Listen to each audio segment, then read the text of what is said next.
I apologize. I'm having too much fun just thinking about this with my own thoughts.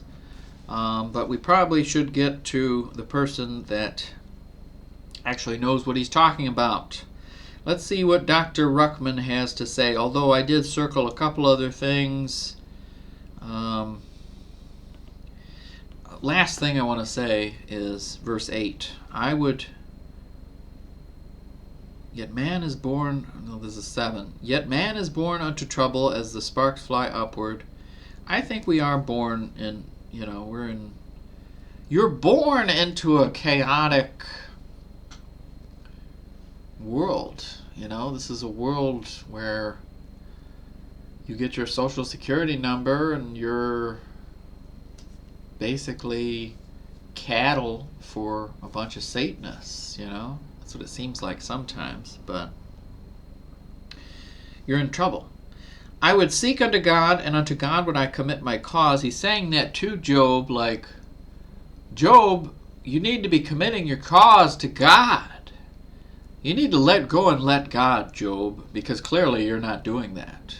I mean, if all this trouble is happening to you, you're not a righteous man and you cheated on your wife. I mean, it's 10 a.m. guaranteed that you cheated on your wife. For your wife to have said, curse God and die, I mean, clearly she is not satisfied with your marital thought processes or something.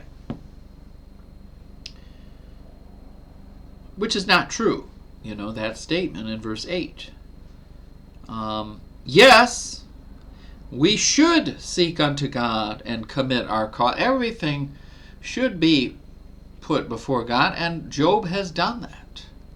But this guy is trying to reason it out. How could this possibly happen to such a nice guy like Job? Which he doesn't, does he even realize that Satan exists? I think they all realize that, but he's just kind of accusing Job on the side, whilst coming up with excuses. Okay, I'll shut up. The next note is, or the first note is on verse 1. Call now if there be any that will answer thee, and to which of the saints wilt thou turn? Here's the note. Well, if you are a pagan Roman Catholic, there are several hundred saints to whom you can turn. Besides St. Mary, St. Joseph, and St. John the Baptist, there are St. Francis of Assisi for animal lovers, St. Sebastian for the athletes, St. Matthew for the bankers, St. Martin for the beggars, St. George for the Boy Scouts, St. Julian for the circus people, St. Bites for the comedians, St. Bridget for the dairy workers, St. Pollyanna for the dentists, St. Florian for the firemen, St. Andrew for the fishermen, St. Maurice for the infantrymen, and St. Christina for the lunatics et al. Wow, how about that? Christina for the lunatics. So, what's the point of these saints?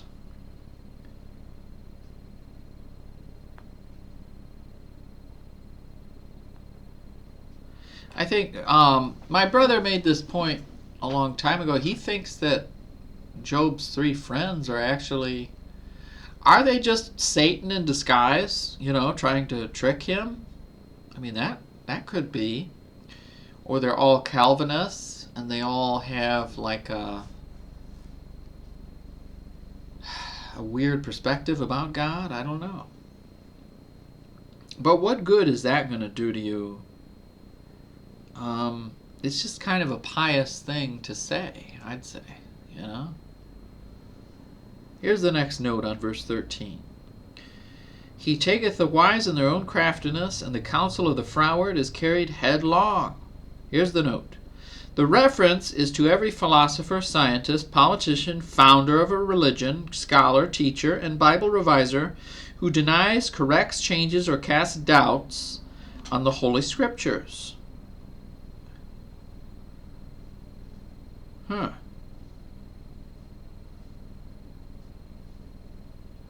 Well, then I'm glad that Eliphaz is defending the King James Bible. because for somebody to try to manipulate that, I mean, obviously they're going to be in big trouble. But anyway.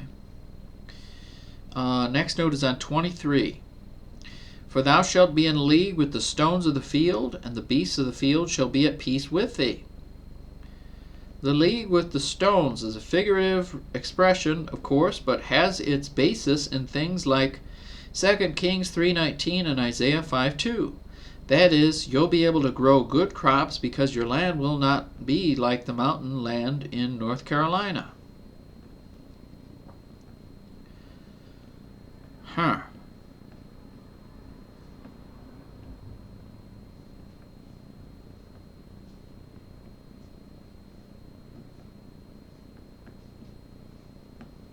So your land will be very blessed because you're being in obedience to God. But since he assumes that Job is being disobedient, then he's going to be cursed.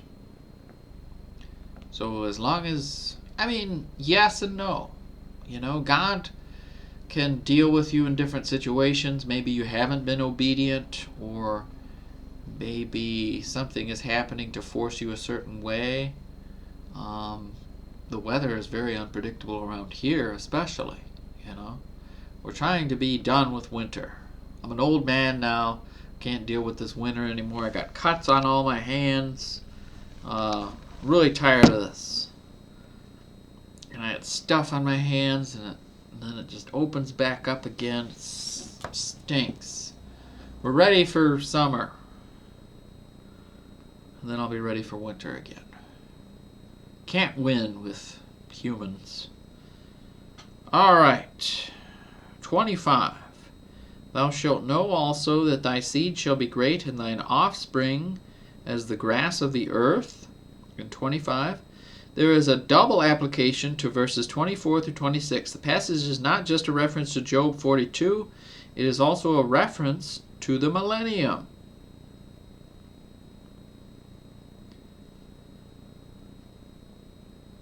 Yes.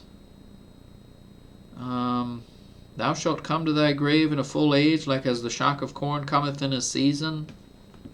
I think this is coming because I think the whole purpose with life is to find the Lord Jesus Christ and then to present Him to others.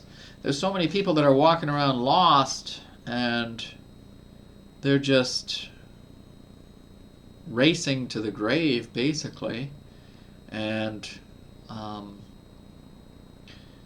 they don't recognize Him and acknowledge Him and His mercy and grace that continues this existence. Without Him, we're done. But anyway, in the 1,000-year reign, if I'm still here in the 1,000-year reign, I think people are going to, I think as you change dispensations, I think they're going to restore people's lifespans. I think people are going to be living up to 1,000 years, or maybe longer. Maybe you'll get to enjoy the millennium, 1,000 years, versus this life right now, especially with inflation and everything going on. You don't really get to enjoy retirement. Baby boomers will get to enjoy retirement. But my generation is completely destroyed, basically, by all the inflation that the baby boomers have caused. So we're pretty much doomed, and there's no retirement for us, and we pay into a system that supports the baby boomers, who then blame us for the problems, when it's actually them that have caused the problems. So when I get to 75 and I can't retire, and I'm like, I can't move this back's big. It's going to be sad when I have that heart attack and then I die. I worked 47 years in a little shop, and then I dropped dead of a heart attack. Is that fair? Should be yelled at by people every day for 47 years. and then just drop dead of your heart attack, you know. Don't I get to enjoy retirement that baby boomers have enjoyed for this long, you know? Full age. Do I get that? No, I'm obviously not a righteous man to enjoy my full age. So maybe it's talking more about the age, the time period you're in, or the fullness of time, or